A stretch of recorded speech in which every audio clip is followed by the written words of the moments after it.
Assalamu alaikum. Hello, good evening. Welcome to the Aman Solicitors Advocates live stream. Today we will be talking about family law, about employment law, and about education law.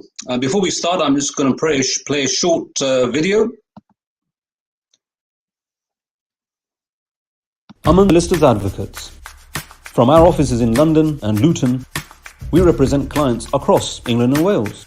We specialise in civil and commercial law and litigation, divorce, child custody, contact and family law, all areas of personal injury, accidents at work, trips and slips, family and business immigration, nationality, asylum, deportation and detention law, wills and probate, employment law for employees or employers, charity law and disputes, public and regulatory law. Our professional and committed legal team will provide you with a first-class and competitively priced service. Aman Solicitors Advocates, your firm of choice. Welcome back. That was just the introductory video. As I said, today we'll be talking about three particular areas. So first of all, we will be talking about the issue of unfair dismissal in the context of employment law. Then we will go on to look at education law, in particular homeschooling, where there is a consultation taking place regarding how GCSEs and A-level grades will be awarded this year. Last year, as many of you will know, especially homeschooled children, they suffered particularly because provision made for them, in my opinion anyway, was inadequate. And then we will talk about family law after that. So I will ask my colleague, Mr. Saad Saeed, to join us, and he will start by explaining employment law to us.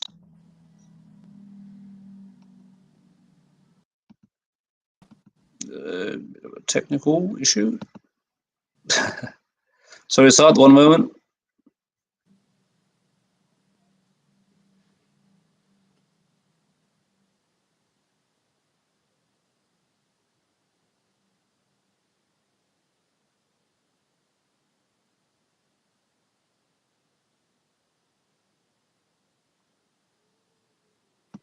So Saad, I'll leave it to you now. I'll come off the stream and it will be all over to you. Okay, thank you very much. Okay, well, first of all, assalamu alaikum to all the viewers out there, and thank you for joining us.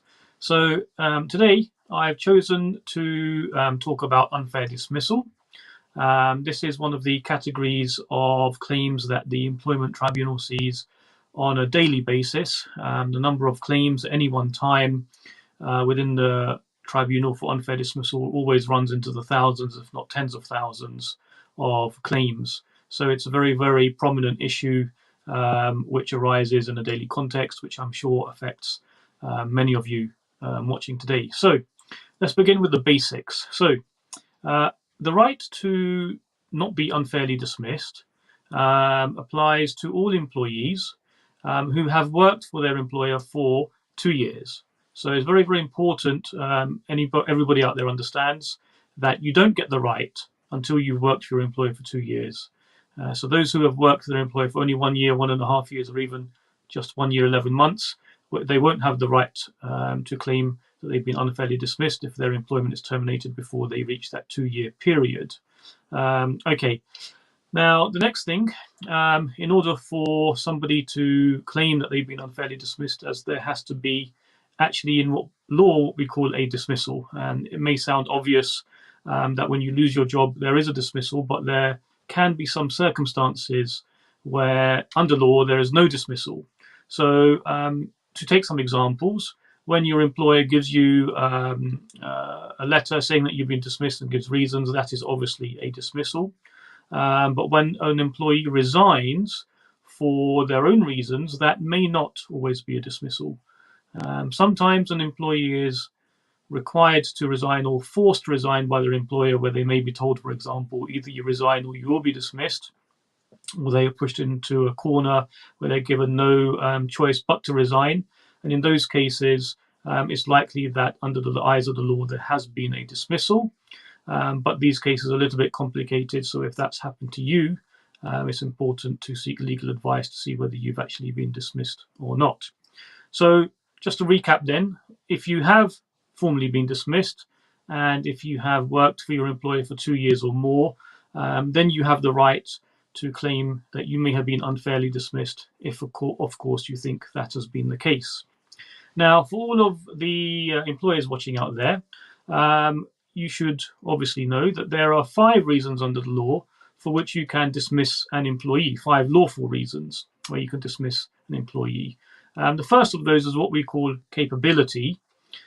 This applies really to the competence of an employee and their ability to do the actual job.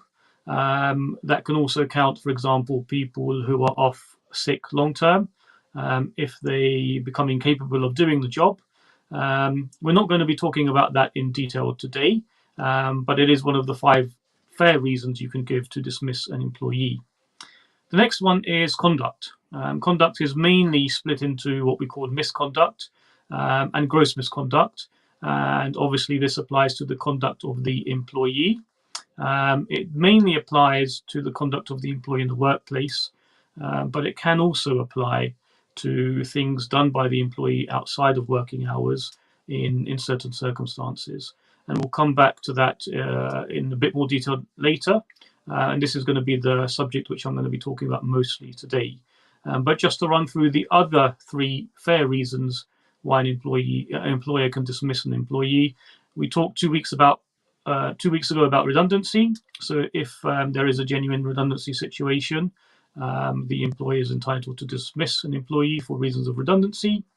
There is what we call maybe a legal provision, not allowing an employee to do the actual job, which by law he can't do. To give an example, if you have a taxi driver or a minicab driver who has been disqualified from driving, so by law they don't have a license to drive anymore, and therefore legally they're not allowed to do their job anymore, that would constitute a fair reason for dismissing an employee. And lastly, we have what we call the some other substantial reason. This can really cover any reason which is either not trivial or unworthy or whimsical. It has what we would call a proper legitimate aim or business rationale behind it. An employer can dismiss employees for that if, like I said, if it's not trivial. Okay, so as I said earlier, we're looking mainly at conduct today. Conduct can be split into 2 categories. There is misconduct and gross misconduct, and the 2 have slightly different ways of dismissing an employee, but either way they lead to a dismissal. So let's talk about misconduct first. Now, most employers will have a staff handbook where they may list in the staff handbook examples of misconduct. And typically we are talking about things done during the course of work, such as poor timekeeping. Maybe, for example, when an employee causes minor damage to the property of the employer. We could be talking about bad behavior in the workplace, or even when the employer gives what we call a reasonable management instruction. The employee doesn't follow that or listen to that and doesn't obey the instructions given. These typically are examples of what we call misconduct. Now, gross misconduct is obviously by its very nature something a lot more serious, something that's so serious it justifies the end of the employment relationship between the employee and the employer. And typically, things which could constitute gross misconduct can be things like failing to turn up for work and not informing your employer, so being absent without leave.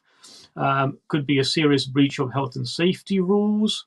It could be that you have falsified documents during the course of your employment to aid and assist yourself or somebody else. Or it could be you have discriminated against a fellow colleague or harassed or bullied them, things like that, things which are serious enough to amount to what we call gross misconduct. Now, it's important for the viewers to know that there's no absolute line between what constitutes misconduct and what constitutes gross misconduct. And let me give you an example to illustrate this. So I mentioned earlier that poor timekeeping, coming in late, maybe by 5 to 10 minutes a day or 20 minutes a day, can constitute misconduct as opposed to gross misconduct. But it's always dependent upon the circumstances of the job. So if I give you an example, if you have an office worker who has an agreement with his employer to work flexibly, so they're allowed to come in anytime around 9:30 or 10 o'clock. If they are late by 5, 10, 15 minutes, it won't be so serious, and this could be construed as as misconduct. Whereas if you have a security guard who turns up 5, 10, 15 minutes late every day for his employment, this is obviously more serious and can be construed as gross misconduct, simply because timekeeping for a security guard is an integral part of the job. So as I said, there's no absolute line between misconduct and gross misconduct. It does depend on the circumstances of the job. And again, whether you think you have been dismissed for gross misconduct or misconduct, if that happens to you, seek legal advice to see which part of the fence you fall down on. And you can then see whether your employer has fairly dismissed you or not. Now, for misconduct, there is also a procedure to be followed. So when we talk about things, as I mentioned, like poor timekeeping or minor damage to the employer's property or not listening to reasonable management instructions, because these issues of conduct are not so serious, normally what happens is that an employer will have a disciplinary policy whereby they will state what kind of sanction or what kind of punishment they will give to an employee who conducts himself in this way. Typically, what we see, not in every case, but in most cases, is that there is a procedure sometimes for verbal warning for matters which are very, very minor in nature. Sometimes we see that there is what we call a first and final written warning for matters which are a little bit more serious. And then we see normally that any further misconduct can result in dismissal. So for all employers out there who may be facing allegations of misconduct, it's very, very important you check the disciplinary policy that your employer has so that you know exactly what procedure is going to be followed.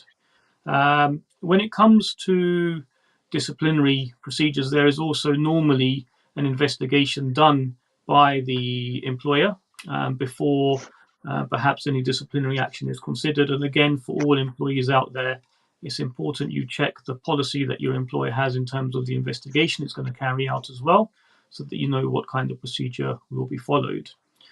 Now, if an employee falls foul of these rules of conduct, let's say, for example, they received a verbal warning first of all.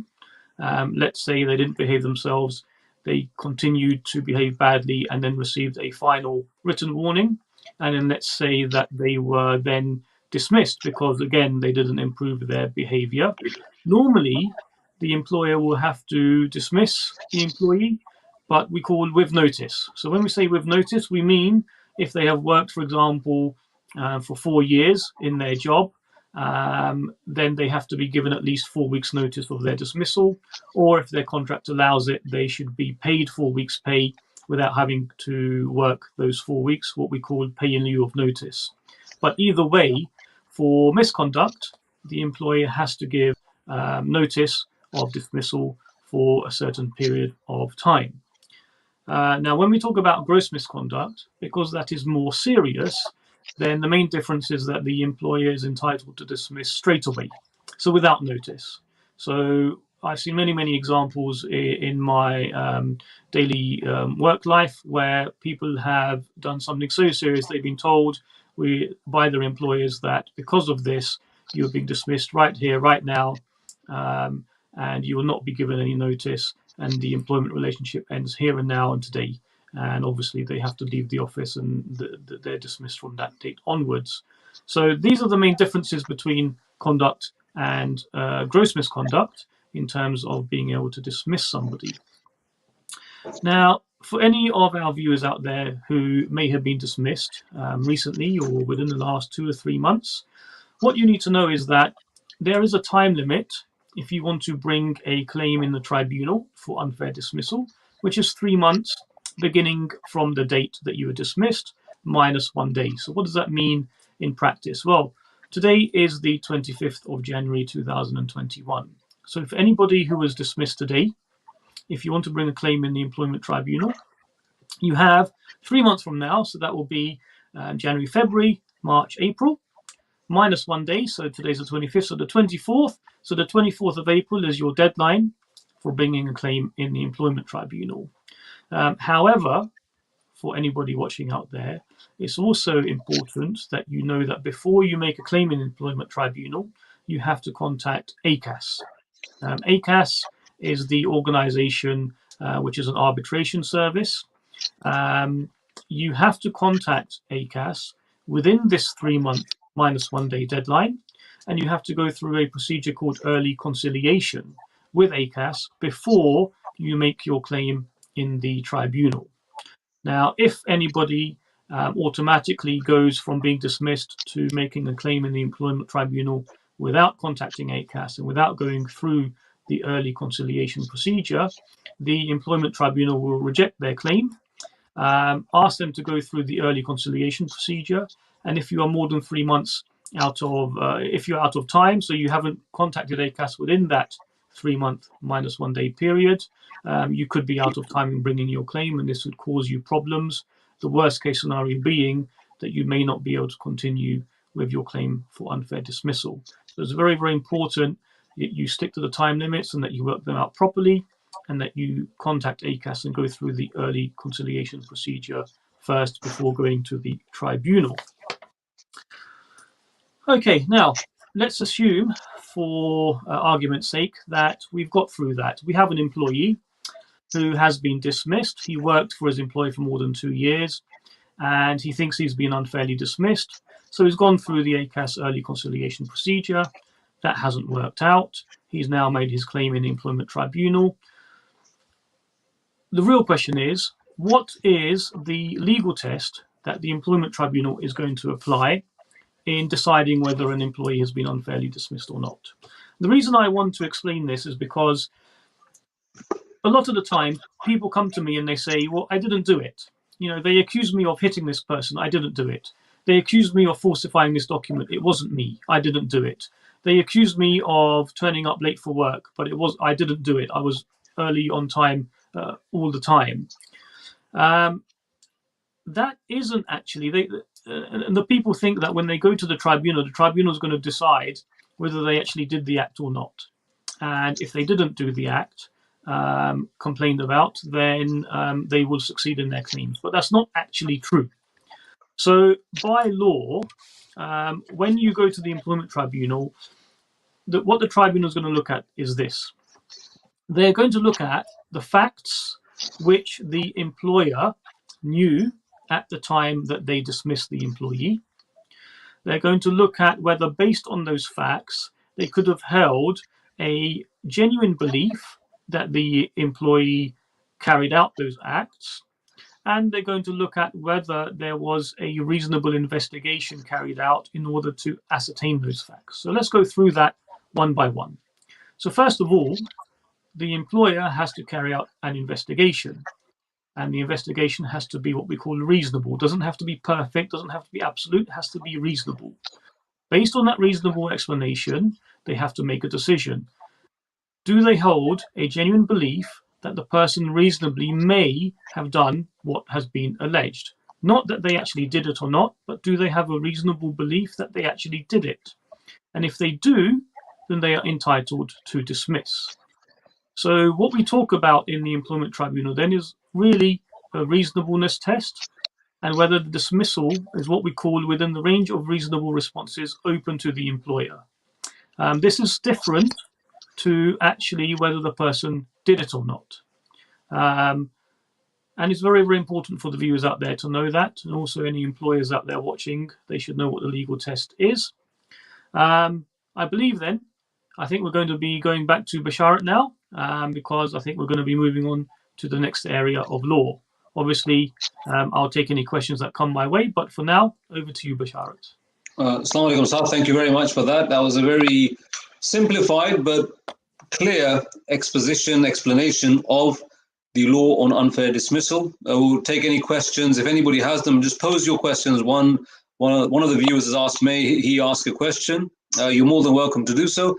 I will now ask my colleague Adnan Mahmoud, who's just joined us. He's going to be talking about contact, family law, and if you have split up with your wife or partner and you're not being granted contact, or you're being denied contact, or unreasonably being restricted from seeing your child, then he will explain to us in about 5 to 10 minutes in summary format what you need to know, how you need to go about it. Of course, all the advice that is given here is given as guidance.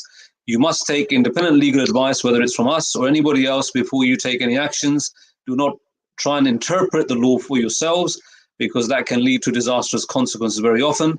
And any of the viewers who've got questions regarding the areas we're talking about today, or anything else for that matter, you're more than welcome to post those questions. After my colleague Adnan Mahmoud has explained the law on contact or child arrangements, then I will talk about homeschooling and how you can try and get fair or hopefully equal treatment with those children who are going to schools and colleges for the award of GCSEs and A-levels this year, because last year homeschool children, I believe, were dealt very badly, albeit it was rather sudden, in relatively speaking, and we were not sure what was going on. But there's plenty of time now to do something about it. But before then, I will now ask Saad to stay with us, but not on screen, and I'll bring Adnan on. Assalamu alaikum, Adnan. Thanks very much for joining us, and inshallah, it's all over to you. Wa alaikum assalam wa rahmatullahi wa barakatuh. Thank you. Inshallah, this evening I will be discussing child contact and custody within family proceedings. Unfortunately, with marital relationship breakups, children can become innocent victims. They can become the subject of can become the subject matter of grievances that a mother and a father may have against one another, when that shouldn't be the case. It's a matter of life that some relationships do not work out, and a mother and a father need to go separate ways. It's also a reality that one party or even both are to blame for the breakup. Whatever the facts may be which lead to the breakup, it's the innocent children of the relationship who are the ones who should not be adversely affected. Regrettably, it does become a common theme sometimes that the anger, blame, hatred, frustration that may arise out of a breakup ends up being used. The children end up being used by one party to get at the other, or vice versa. This sometimes means that the parent who does not have custody of a child may be deprived of having access to them. And sometimes the denial of access is necessary. Other times it is actually unfair. The legal approach in English law is to put the interests of the children at the forefront, over and above the interests of the parents. And what the law does, it tries its level best to ensure that the best interests of the children come first. And the aim is to make sure that any arrangements for the children, for them to live with a particular parent and spend time with the other, or have shared care, is done with their interests in mind. The ideal scenario for any parents when they break up is for the parents to put aside their differences and to come to an agreement with the children. However, unfortunately, in circumstances where this is not possible, then it is open to the parents to get help from the courts. And what the court does is it adopts a program known as the Child Arrangements Program. What the court does, it will listen to any allegations made by one party, one parent against the other, and their reasons for opposing any particular contact, whether that's direct contact, whether they insist on having supervised contact.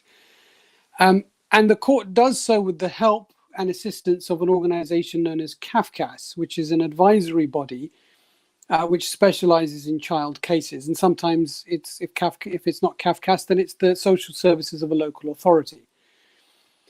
Unfortunately, sometimes situations do arise within family proceedings where false allegations are made by one party against the other.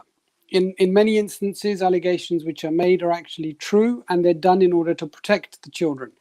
It's important for the court to be able to analyze and consider the allegations made, because if it didn't do so, if serious allegations of, say, for example, domestic violence or drug and alcohol abuse or any other kind of violent conduct is raised by one parent, and it's for that reason that they are opposing contact, for the other parent to have contact, If the court doesn't consider and scrutinize those allegations properly, it could result in extreme, a very unpleasant scenario where children could end up being the victims.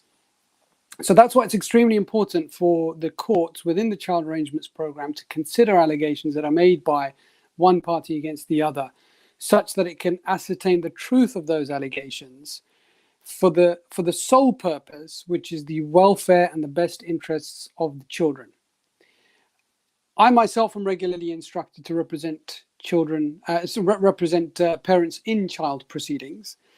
I did have one such case where a father who was falsely accused of a whole host of things by the mother, including drug abuse, alcohol abuse, and violent conduct. He professed his innocence throughout, and it was a contested child arrangements application where we had a number of hearings, where in the end his innocence was proven, and the court then made proper arrangements for him to have and enjoy contact with his children. The unfortunate reality is that during the time from when the allegations were made until the time when he was actually awarded contact after his innocence was proved, he wasn't allowed to have contact with his children. And like I said, it's very unfortunate that that was the case. But the reason the court adopts this approach is in order to safeguard the children. You do not want a scenario where allegations are made which the court fails to consider and which are actually true, and in those circumstances it orders contact where something drastic happens. So although it was unfortunate that my client was unable to have contact for a significant period of time, he understood that it was done by the courts in order to safeguard the welfare of the children. Alhamdulillah, now he's been enjoying contact for many years now, and his relationship with his children is flourishing, and he's enjoying that life now with his children. So that, in a nutshell, is the manner and the approach of the courts which they adopt under Section 1 of the Children Act 1989 in child arrangement proceedings. And it's something which I think is important in today's climate, where unfortunately we are faced with a number of marital breakdowns, and children unfortunately become the innocent victims. It's extremely important for people to take proper, good, sound legal advice before embarking upon any path of contesting or fighting legal proceedings. As I said, negotiation with the other side sometimes works. In a lot of these situations, just talking helps. Being able to, negotiate with, having dialogue with the other side can sometimes open doors and put in place proper contact provisions such that the children themselves are at the forefront. Perfect. Adnan, Jazakallah khair. Thank you very much for that. So we've had two of the three areas which we were going to cover today. I'm now going to look at homeschooling, because there are tens of thousands of children in this country who are homeschooled. And given the COVID-19 pandemic and the way it's increasing, the likelihood that these children are going to be able to prepare for and sit exams this summer is looking increasingly unlikely. The government opened a consultation where they're taking views on how GCSE and A-level grades should be awarded this year, because if, for example, you're an A-level student or your child is an A-level student and they're externally going to sit those exams, they may well be in difficulty as well. So there are a few simple steps that you need to be aware of, which I'll quickly go through. First of all, it is very important that you put your proposals forward. On pages 25 and 26 of the consultation document, you have the relevant information provided. You only need to Google A-levels and GCSEs consultation, Department of Education on Ofqual, it will come up. So you must put your views forward as to what you want done. And the truth of the matter is that you should seek to get parity of treatment. You should seek to get equal or comparable treatment to that is being arranged for children that go to normal schools. So if you are an educator yourself and you can prepare these things yourself, then you can make that consultation. Otherwise, you need to get educators on board, people who are educating your children, to put together a plan which sets out exactly what you wish Ofqual and the Department of Education to do. Because it's absolutely unfair that those children, whether from last year who are planning on resitting as homeschooled or independently educated children, that they will not get GCSE grades awarded on the basis of their performance. I know from experience that these children work very hard and yet they're faced with disappointment. Once you put all of that together, get the child's viewpoint also. The child can write a letter or a short statement to go in with your consultation about how they feel at being left behind, not being treated fairly in comparison with children who are going to state schools or private independent schools, but being able to take the benefit of teacher-assessed grades or a mixture of examinations and teacher-assessed grades. Once you've made this consultation, you can then, together either as a school or a group of educators or as an examination center where people generally take exams, you can assist by bringing people together. However you propose to do it, you should do that.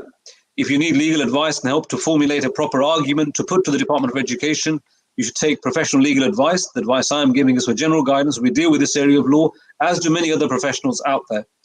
And if it is the case that the Department of Education does not deal with the matter fairly, then any challenge going forward after any complaints procedures or internal appeals have been exhausted will allow you to challenge the matter through the courts, because the effect is upon, as said, many thousands, perhaps tens of thousands of children. And you would want to have an appeals provision which is comparable if you or are dissatisfied with the process where a grade is awarded to your child. As I know, last year, many, if not most, examination centers refused to entertain homeschool children and assess them. And so it's very important that, one, you take part in the consultation. Number two, if you're not an expert in this field, to get an expert, a teacher or a former teacher who knows how to deal with this matter and to formulate the disadvantages that a homeschool child will be at through no fault of their own, and then what actual measures you want put in place to make it a level playing field, to make it fair for your child and children generally. Once you do that, and if it does not work, then you can do crowd-funded actions later on to take the government to court if necessary and off call for not dealing with the matter fairly and justly, so that all children are given a fair opportunity.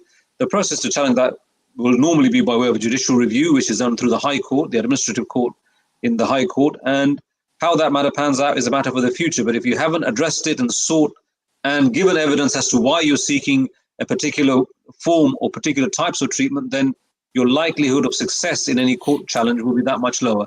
I'll stop there because that's a summary. If anybody has any questions, I'll be happy to take them. Now, what I'll do is I'll bring in both of my colleagues and we will now hopefully take some questions. So first of all, coming to you, Saad, there is a employment question for you. I'll ask you to ponder over that and I'll answer one or two myself. Where is the question? It's about temporary workers. So here it is. Where's it gone? So this question is about promotion. So a promotion that has been accepted and the role has been ongoing once, and they've accepted promotion, but no contract has been signed. What should one be doing if the employer is unwilling to effectively document in a contract what has been agreed? Saad, if you can summarize in a couple of minutes the key points regarding that, please. Yeah, sorry, Bashar. I don't know if it's just me, but you broke up at the beginning. I didn't hear the thing about some promotion or something. Okay, I'll repeat the question. A person's been working in a particular place, they've been promoted, they've accepted the promotion. 1 month into the promotion, into the new role, no new contract has been provided, and the questioner wants to know what should one be doing who is unwilling to effectively update the contract to record the new terms, new responsibility, and presumably new package salaries. What should you do or what can you do? Okay, yes, thank you. I think you broke up there again, but I think I've got the gist of the question. Thank you. Okay, so couple of things. First of all, a verbal agreement, by law can form a contract just as much as a written contract or written agreement can do. But in practice, I found when it comes to verbal agreements, they're very, very difficult to prove, especially if there's a dispute later on down the line as to what was agreed and there's nothing in writing. So you shouldn't really rest on your laurels and just rely on that verbal agreement. So number one, you can always confirm the agreement in writing to your employer.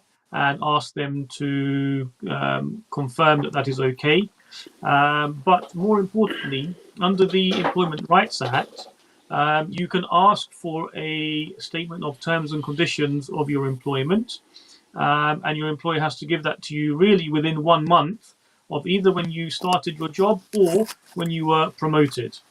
Now, the Statement of Terms and Conditions by law under the Employment Rights Act will set out various terms and conditions, not all of them, but the most important ones, such as, for example, pay, job title, place of work, hours of work, and a few others as well. And if your employer fails to do that, albeit you can take them to the tribunal for that and maybe get some compensation, but really the hope is by telling them that under law they're required to give it to you within a month, that should hopefully solve the situation and compel them to do that. So put it in writing by email to HR or whoever the manager said, this is what we've agreed, this is what I've been doing, can you please document that, provide me an addendum to my contract, i.e. an additional document or a new contract? Yes, kind of. So in the first instance, right. Like I said, email them and seek confirmation, but in the second instance, ask for a declaration under Section 1 of the Employment Rights Act 1996 for a statement of terms and conditions. Okay, so next question is for you, Adnan. There is a family law question here, which is that my wife got an emergency order accusing me of planning to remove my son from the UK. This was not true, but now there is a prohibited steps order against me. And it continues, I am worried about losing the access I previously had because of the accusation like this and allegation of aggression. So I think the question here is, one, we have an allegation of removing from the jurisdiction, hence the prohibited steps order. And the viewer is asking the question that they're concerned about this affecting the contact they are already enjoying. What can you say about that? First of all, if the prohibited steps order has been granted, presumably there are rights of appeal and it should be challenged, right? Doesn't it? Well, it really, I think, seem to have lost a momentarily. No, yeah, I think a lot more facts are needed before I'm able to answer that question. But what I can essentially advise is if it. Can you just do it with the principle, leaving aside the facts? Sorry, I was going to say, if you leave yeah. So a prohibited steps order, if it was made what we call ex parte, meaning it was made without notice, it means that it was, I'm not sure if that applies in this particular case, but sometimes prohibited steps orders are given ex parte. What a prohibited steps order basically is an order that the court makes in family proceedings to stop one party doing a particular thing. And it tends to be the case that it's applied in allegations of possible child abduction. So if it's the case that one parent with whom the child usually lives has a fear that the other parent is likely to take the child out of the country, out of the jurisdiction, then what they would do is obtain a prohibited steps order. A lot of the time, prohibited steps orders are obtained without notice, without notifying the other side, because there's a risk that if they notify the other side, then they may, by the time the matter comes before the court, they may already take those steps and take the child out of the country. But if it's in a case where, for example, with this questionnaire is asking that the prohibited steps order was made and the allegations are false, then really the challenge, rather than an appeal, the challenge is if it was made without notice, then there should be a provision for the matter to come back to the court. It's known as a return date, where the court will then be able to hear from the person whom against the prohibited step order is made, for him or her to explain and provide a response to the allegations. Now, if the order doesn't provide for a hearing, sometimes the orders might say this prohibited steps order is in place until further order, or until the respondent makes an application to have the matter listed for a hearing. Then it's imperative that this person does so, because it has to come back before the court. Only then will the court then have the opportunity to hear from this person and try and rebut the allegations. If now we're talking about a scenario where the prohibited steps order has already been made after a full contested hearing, and he disputes those allegations, any findings, if let's say the court found that yes, the allegations that were made are actually true, then the proper recourse, as you said, would be a right of appeal, which would be to the High Court Family Division.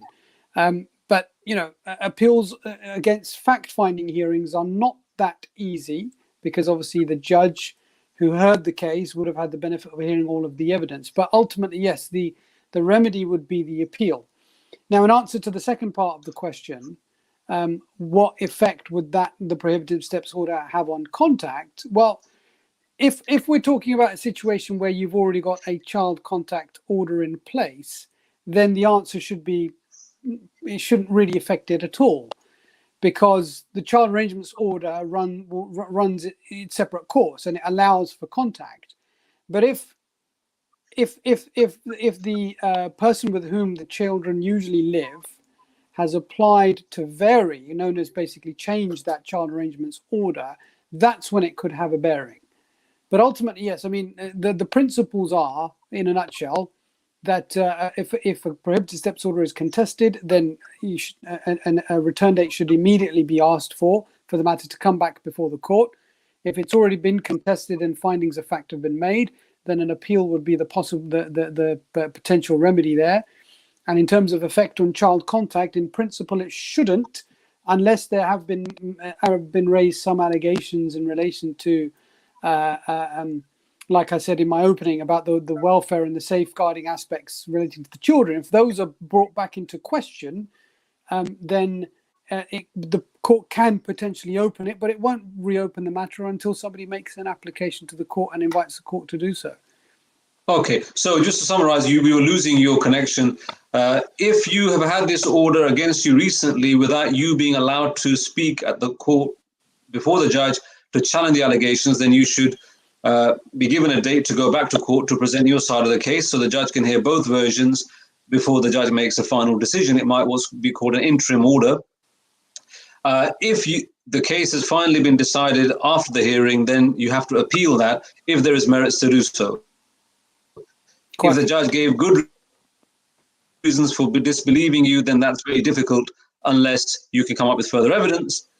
As regards contact, as long as you stick to those conditions and you are not breaking the conditions regarding the contact that's been given to you, then there shouldn't be an effect upon the contact unless there's a risk to the child or you're doing something which is not allowed in this regard. Now, there's another question which is coming regarding this, but I'm going to ask Saad. So the answer, we've got a comment back. It was ex parte. Well, if it was ex parte, i.e. that's Latin for without you on one party being heard, then you need to go back to court on the return date and challenge it and make sure that you, unless you know what you're doing, make sure you get proper professional legal representation, because you've got to make sure that the full implications are put to the judge. Otherwise, for example, if you want to take your children on holiday, if it's allowed with the court's permission or the other side's agreement, all of these things can be very, very dangerous. And if English is not your first language, then you should be very careful about going to court without somebody who speaks English fluently as a native speaker.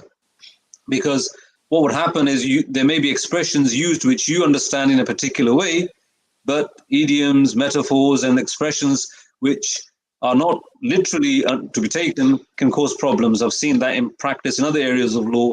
Make sure you get professional representation. Make sure that you have a lawyer. Make sure that you understand. If you're not a fluent English speaker, I would always recommend getting an interpreter who is good, because sometimes some of the interpreters, their language is not as good as some of the clients from experience because of the cutbacks on interpretation costs. Very, very important, must be addressed and dealt with by somebody who's competent and good at what they do. Now, Saad, I've got an employment question. We are going to come to an immigration question. We're just trying to get some clarification for the person who's asking the immigration question, which is that it's to do with tier 2 visas, and is it obligatory to submit a university degree even though the person is applying for something that is not related to the degree, but the employer is satisfied with the skills? But the clarification is the job related to your degree? Come to us with that and we'll try and get to you. But in the meantime, there is a question which is to do with employment law. where is it gone? Can a temporary worker take their case to an employment tribunal given they have worked with the company for less than 1 year? So you're temporary, less than 1 year's employment. Can you take an unfair dismissal claim first of all? And if not, what kind of a dismissal claim could such a worker take, if any at all? So deal with it in two parts, if you will, start, please. Certainly, thank you. So the first part I can answer very, very simply and shortly. And unfortunately, no, you can't bring a claim for unfair dismissal in the employment tribunals because you have no right until or unless you've worked for the employer for 2 years. So that means then what alternative claims can you potentially bring? Well, you have a contract of employment. If you think that the employer has breached that contract in any way, you could have a potential claim for a breach of contract, but that obviously depends on whether that's occurred or not. Otherwise, if you think that your employer has behaved in this way because they're discriminating against you for a certain reason, then you may have a claim for discrimination. But when we talk about discrimination, under the Equality Act 2010, there are what we call certain protected characteristics which people have. And it's only if your employer discriminates against you because of one of those characteristics that it will be unlawful, and therefore you may have a potential claim for discrimination.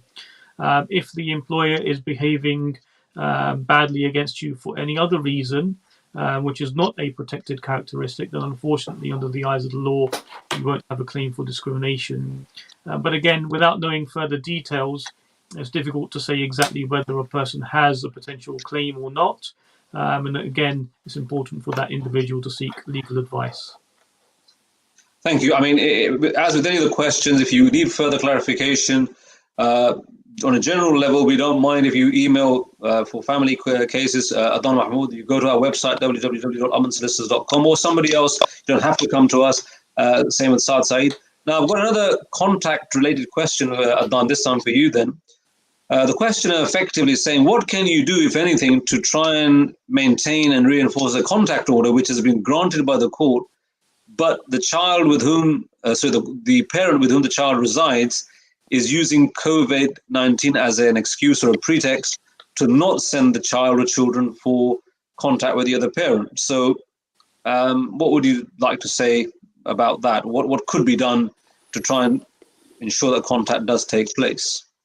Yeah, I've had this come across a number of times since the pandemic's hit, is that it's being used as an excuse or a manner of trying to prevent or restrict contact. I think the government was quite clear on this, is that parents who are enjoying contact arrangements under a contact order are permitted to see their children, and they don't necessarily need to maintain any specific social distancing. But what in terms of what remedy that somebody has, one word: enforcement. A contact order is an Explain order. What that means. Yeah, a contact order is an order of a court. It must be followed. In fact, most contact orders, child arrangement orders, what they will have is they will have a specific provision on there to say if one of the individuals who's a party to that order does not abide by it, then they may be imprisoned or fined. It's known as a penal notice. If a contact order does have a penal notice, then the appropriate way to deal with it is to go back to court. You make an application to enforce it. Basically, what you're doing is you're asking the court, this was an order that was made. The mother or father is not adhering to the terms of the order. I want the court to compel them to do that. And if they fail to do that, then they could be imprisoned or fined. So it's literally a matter of dragging the matter back to court. Ask for it to be done on an urgent basis, so that somebody gets a quick listing before the court, and then present the evidence. Obviously, the court needs to hear the evidence. The court needs to know what are the allegations, and has to have the opportunity to listen to the other side to see why are they restricting contact. Certainly, in my experience, COVID is not a reason to prevent one parent from exercising their rights of access to their children? Right. Now, we're not doing immigration specifically today, but I have a question if one of you two wants to ponder over it, which is to do with Tier 2 or now skilled worker route visas. The questioner says that, where are we? When applying for a Tier 2 visa, which is another skilled worker route, I think, since January, is it obligatory to submit my university degree, even though I am applying for STH? I'm assuming that means something that is not related to my degree, but so the employer is satisfied with the skills. It's not related to the degree that the person studied, but when they're applying for the effectively skilled worker route Tier 2, would they have to submit the original degree certificate? Now, if neither of us know this in terms of you guys on the panel, then what I will do is I'll ask the question just to send an email to me or the other two panelists, and we will get back to you rather than guess an answer, because a lot of these requirements do change fairly regularly, and we don't want to give you an answer off the top of our head, because it could be wrong, and that would be not very professional. But if either of you guys know it off the top of your head, I'd be happy to take it. If not, then we'll park that question, and we will respond to you after the show. You're welcome. Just send an email to any of us. If you go to the website, www.amansolicitors.com, and just forward that question on, we will be happy to respond. Do either of you guys know the answer to that? I don't think I do, off the top of my head. I can speak generally about this question. So I can say generally, under the skilled workers category, when you apply for a visa, there are specified documents which the Home Office will require you to submit with the application, and those specified documents do, let's say, vary according to what kind of exactly visa application you are making. However, having said that, the recent experience as well is this, something which is important for the viewer to know, that nowadays when you submit your application, everything is being done online and documents are being uploaded. So scanned copies are being sent to the Home Office with the application. And generally, after that, what happens is that the person making the application has to go to the Visa Application Centre for a biometrics appointment, where they generally submit their fingerprints and their photos. And the only original documents which are usually being taken at biometrics appointments nowadays are passports and possibly biometric residence permits. So it may not be that even if the degree certificate is a specified document, the original has to be submitted. It may be that a scanned copy may be sufficient. So we're not sure. So I think if the questioner can just send us an email, we will send a response.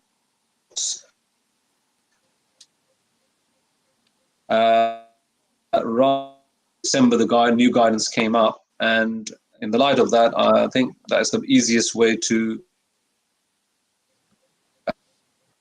deal with that matter, because it's not worth taking a chance on that one. Let me just scroll back up, see if there are any other questions we may have missed. Promotion, we've dealt with that. Temporary worker, we've dealt with that. Okay. So the only one we haven't been able to deal with directly is the old Tier 2 skilled worker route. So I think we will respond to that. So I'll wait for your email and we'll send you a response back. We're coming towards the end of the this live stream now. I just want to ask you a question, Adnan, to try and give the viewers a sense of sort of understanding.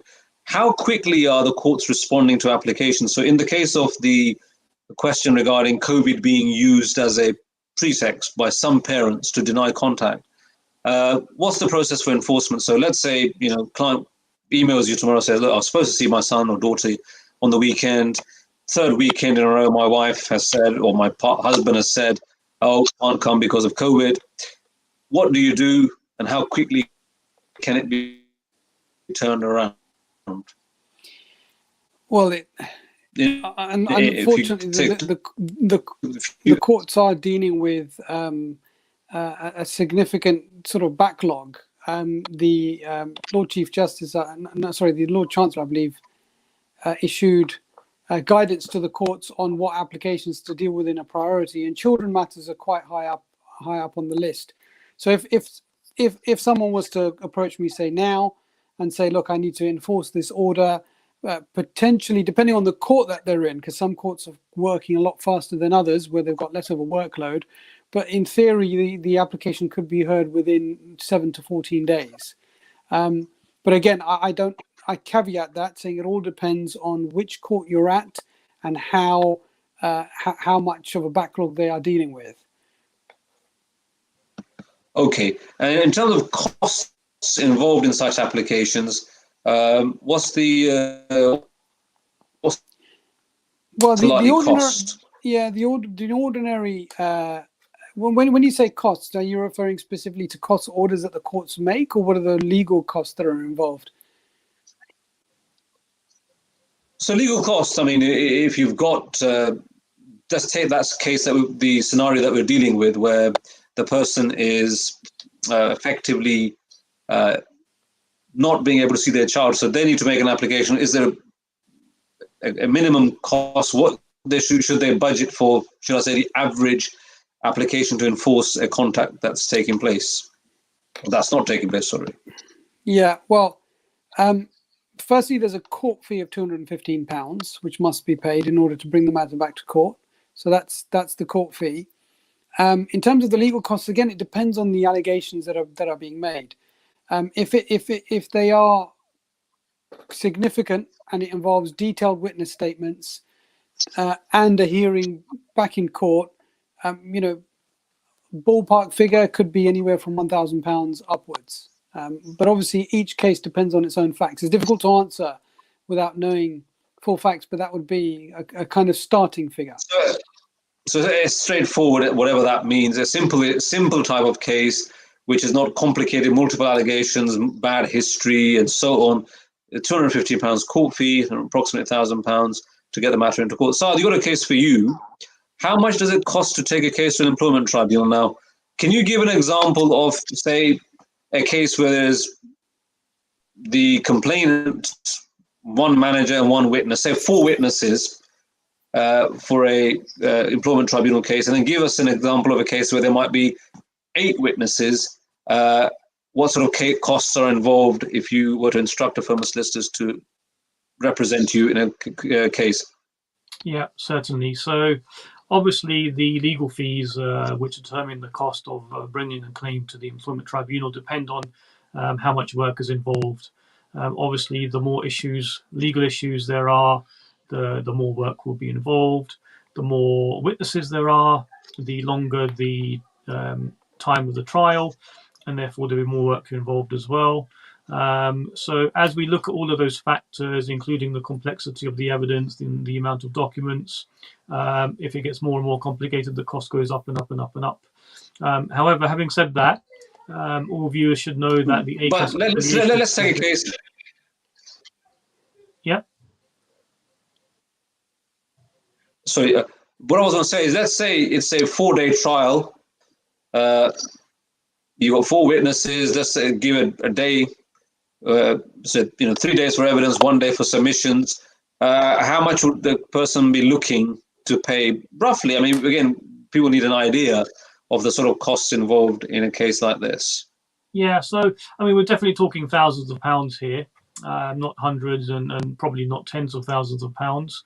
But I mean, look, different solicitors and barristers charge different rates depending on their experience. Let's go down the middle of the road and say somebody who's got about, let's say, 5 to 10 years experience. From what I know, usually you're looking at probably about £4,000 to £5,000 for the 4-day trial, plus maybe a few more £1,000 in the run up to that to make the claim and to prepare for it. And there may be interim hearings as well, which may increase the cost. But yeah, we're looking at, just for the trial alone, on average, I'd say £4,000, possibly a little bit more. And if people have got employment expenses insurance or any sort of insurance policies, they may well have cover for possibly employment and other legal difficulties. So people should challenge, so should rather check the their home insurance, if they have it, car insurance, and possibly any other form of insurance, because sometimes they do cover legal expenses. That's correct. Yes. So if a person was to check their policy, insurance policy, they may well see that they have cover for a claim for unfair dismissal, or a claim for discrimination in the workplace. And if that's written in the policy, then yes, they can contact their insurer, and their insurers will appoint them a solicitor free of charge. That's correct.